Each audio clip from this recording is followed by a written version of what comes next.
what first made you take an interest in acting?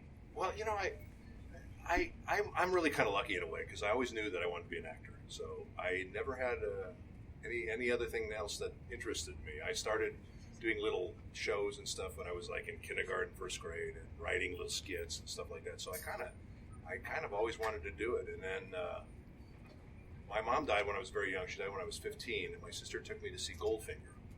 And that made a big impression on me. I became a lifelong Bond fan, and I thought, well, I'll either become a secret agent or become an actor. And since I'm 6'6", I thought it'd be easier to become an actor because, if you're a secret agent, they could pick you off very easily if you're that tall. So.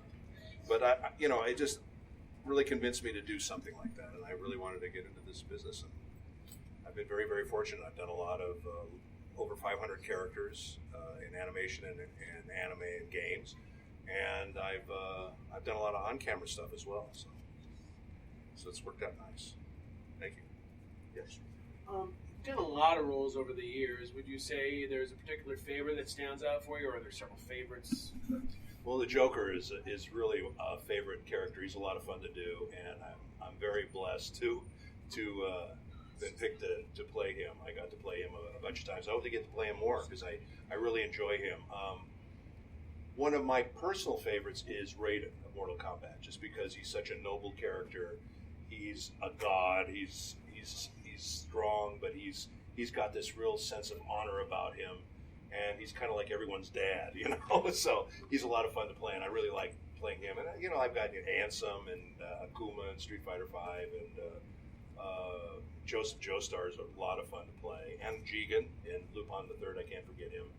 So those are really fun characters, and I enjoy them all a lot. But those are probably some of my top ones. Cool. Yeah.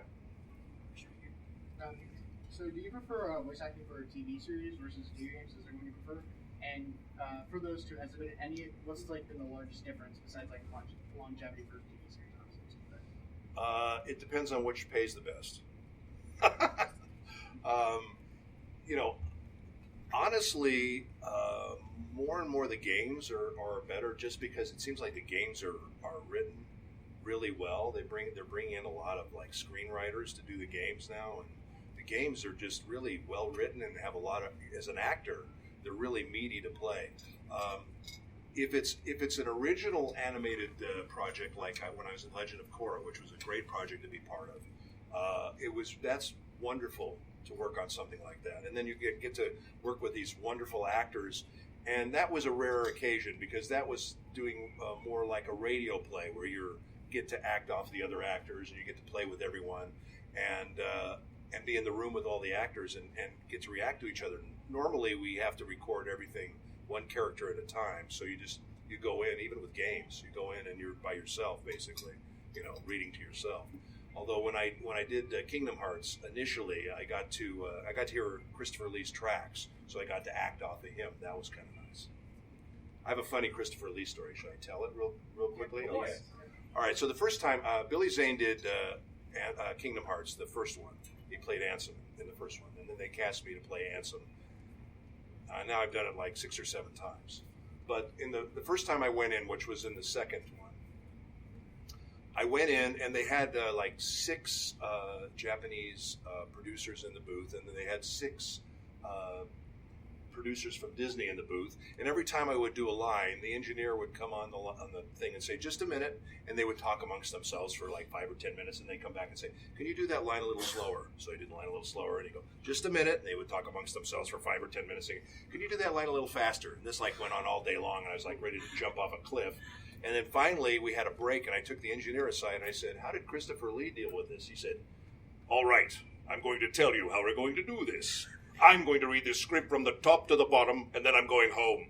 And I thought, how great is that? But he's Christopher Lee, and he can do pretty much what he wants. So I thought, well, I hope to get to that point where I can just do that and say, bye-bye. But that was kind of a funny story. Probably the toughest part when it comes to preparing voice acting in a project. It's you have long hours in the booth, preparing for the role. Really the toughest thing is I've played a variety of characters and I've done a lot of different stuff. The hardest stuff is the screaming stuff. And the screaming stuff is just really hard on your voice. You're just basically there for sometimes 4 hours longer. Sometimes they try not to keep you now, thank God, there's a big push on now not to keep us more than 2 hours for this stuff they call vocally stressful stuff, which is basically screaming. So, which is a godsend, because there's been times I've been in the booth 6-8 hours doing that, and it's really, really hard on your throat. There's another funny story about that. I was doing Spec Ops, and the guy had me there for 6 hours screaming. And the end of the thing, he said to me, I saved the 10 best lines for the end of the show. I said, what are the 10 best lines? He said, we're going to burn you alive with a flamethrower. We need 10 of these 30 seconds long. I said, you need 10 of these? He goes, yeah, go. So I'm doing that, and I just totally blew my voice out. And then I had to go and do Legend of Korra afterwards. And thankfully, I didn't have to do my main character, which is Chief Saikon. I did this other character. He was like a mafioso guy on the dock. And Andrea Romano was the director at the time, and she wanted me to do some pickups for the guy. I had literally no voice left. So I said to her, Andrea, I have no voice. I sound like this. So I said, let me do this. I said, let me go back and re-record the entire character with this voice, because he was a guy on the dock, so he kind of sounded like this. So I said, let's do him like that. So they talked amongst themselves for a while, and they came back. They said, we don't want to make you do that, Rich. I said, no, let me do it. It might be fun. So we did it, and it sounded amazing. You can't tell who it is because there's like no voice there, but it sounds perfect for this character. So see, sometimes out of bad comes good. Nice. Yeah. Yes. So how did you go about creating your own interpretation of an established character, particularly the Joker? Well, it's funny. When I first did the Joker, a lot of people accused me of trying to sound like Mark. And the truth is, to this day, and this is true, I've never heard Mark's Joker. I have not heard it. And I purposely don't want to hear it at this point, because I just thought it was kind of amusing that people thought I was trying to copy him. Obviously, we have kind of a similar, I guess, take on the character. But, I honestly don't know where that voice came from. It just kind of came out of me. And that's what happens sometimes. I'll see a picture of a character or a description of the character, and then I'll conjure up something, and something will just kind of come out of me. And with the Joker, when I did that audition was for, the first time I did the Joker was in Mortal Kombat versus DC Universe. And when I went in there to do audition for that show, I call everything a show, it's a game. But when I went to audition for that, I had Warner Brothers on the horn, and I had DC Comics on the horn, and they were listening to everything, and they wanted me to basically do all of the characters, all the different characters, audition for all of them. And I had a blast. It was like being a kid in a candy shop. I got to do all of these, Batman, Superman, all these characters from my youth. So when it came to do the Joker, this voice just came out of me, and the laugh came out of me, and they loved it. And at the end of it, Bridget Berdine, who was the casting director at the time, said to me, she said, that was great. They loved you for everything. What would you like to do? And they never ask the actor what they want to do. It's always up to the producers or, who's casting the thing. I said, well, it was up to me. I would love to do the Joker and Raiden. Those were my two favorites of the thing. And lo and behold, literally like a week later, they called me and they booked me for both those parts. So I was thrilled. I was really thrilled. So I don't know if that answered your question or not, but, basically, when we go in for the things, hopefully there'll be a picture. If there's a picture of the character, then something will immediately come to mind. But if there's, sometimes they just have like a description of the character, and hopefully you'll have a good director who will kind of talk you through it. You can kind of work together to get to a certain place. You hope you have a good director. It doesn't always happen that way, unfortunately, but, that's kind of the way it comes about. Yeah. What's on your short list of roles or properties you would like to do that you haven't yet? Anything to do with James Bond, and I would love to do Batman at some point. So, and it would be kind of fun to do Batman and the Joker, the same thing, because they sound so completely different. So, it would be. I've actually played Commissioner Gordon in a new series called Batman Unlimited, which is an animated series that Warner Brothers released. And so I've done Commissioner Gordon. I've done what's his name? I forget his name. It'll come to me. But anyway, I've done him. And then I've done a lot of stuff in the Batman universe, and I directed Arkham Origins, co-directed it, and played 3 characters in that, and so I'm all over that Batman universe, and years and years ago, my wife and I were editing our actor reels, at a video place, and I bumped into Bob Kane, who created Batman, and had a nice conversation with him, and he told me that the secret to succeeding in Hollywood was to create a character like Batman. I said, "Oh, thanks, Bob. That's great. That was a great help." But it was just, it was kind of interesting that that I met him, and then things kind of happened the way they did, and I Batman's one of my favorite characters, and I love Batman since I was a kid, so I would love to do my take on Batman, and I'd love to do more Batman stuff. Would you say has had the biggest impact on your career? On camera, voiceover, or just in general? Wow, there's so many wonderful actors out there. I think Sean Connery, Clint Eastwood, Laurence Olivier, Brando. There's been a lot of just incredible actors out there. Anthony Hopkins. I mean, really, really great actors that have had an impact on me. Voice-wise, Peter Cullen, I love him.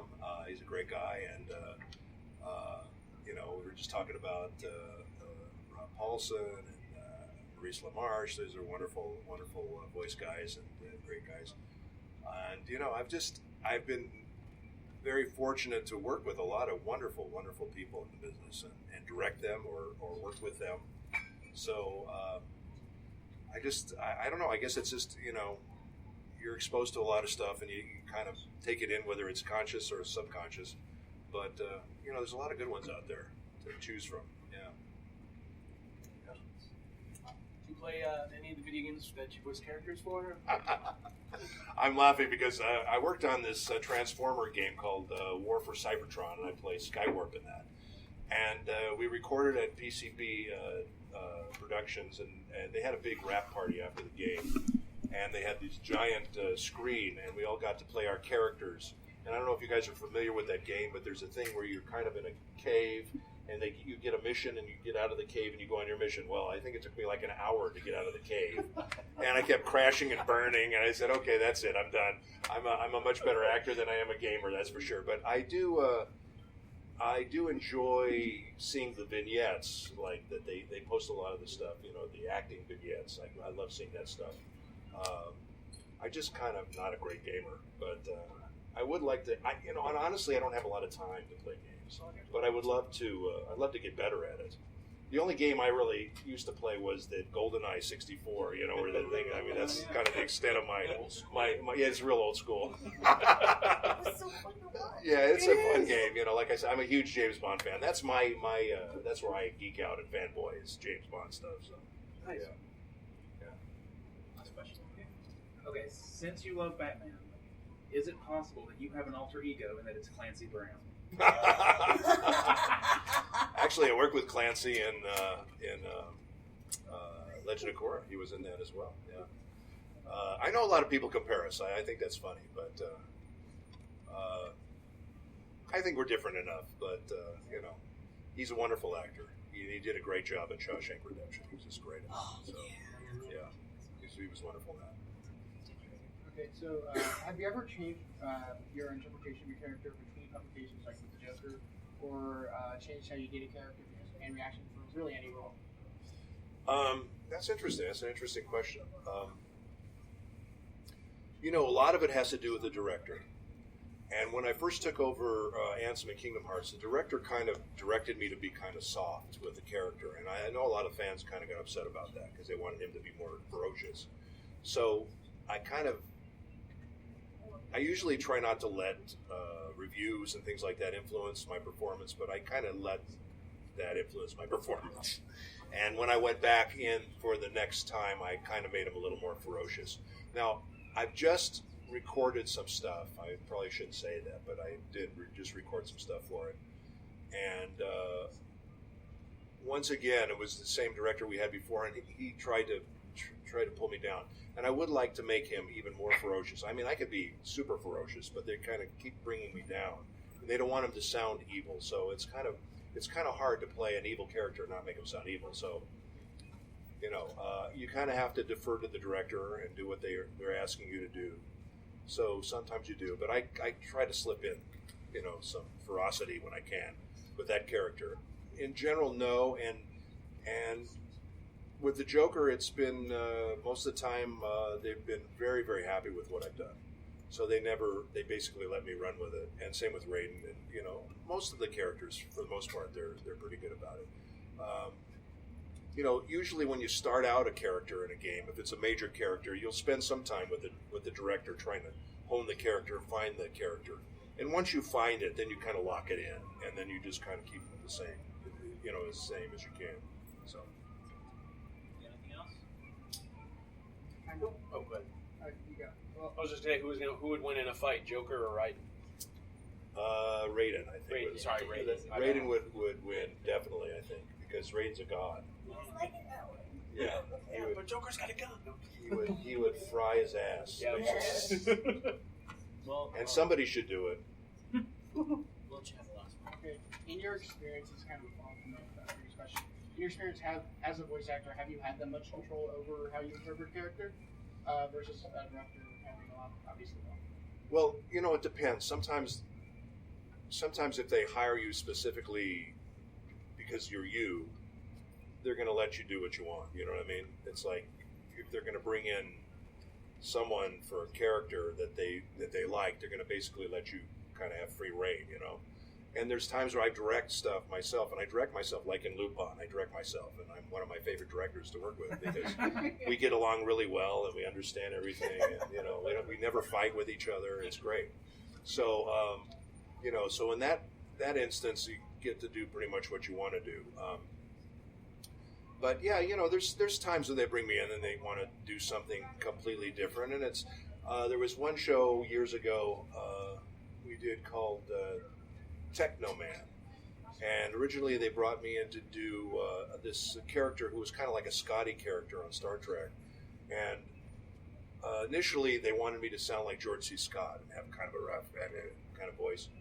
So we started doing that, and I kind of switched it over to Sean Connery for some reason, and that stuck, and that's what we went with. So that character sounded like that, and then it was kind of funny. Years later, I had a job with DreamWorks, and I'm in Germany, and I switched on the TV, and Techno Man comes on in German, and that character comes on, and he's speaking German with a Scottish accent. And I thought that was really interesting because what they do is we always do this stuff in English first, and then they send it to FIGS, which is France, Italy, Germany, and Spain, and those are the 4 countries that dub everything. So, but they usually wait for the English dubs to happen, and then they take our scripts and they use our scripts because we have all the time codes and everything on them, and they use those to translate with. So they obviously heard me doing this character with a Scottish accent and thought this character had to have a Scottish accent. So that was bizarre. I got to tell you, that was really bizarre, but that was fun. All right. Well, that's all the time for questions. Thank you. What? Really appreciate it. You're welcome, my friend. Thank you. Thanks. Thanks, guys. Talk to us. Yeah, cool.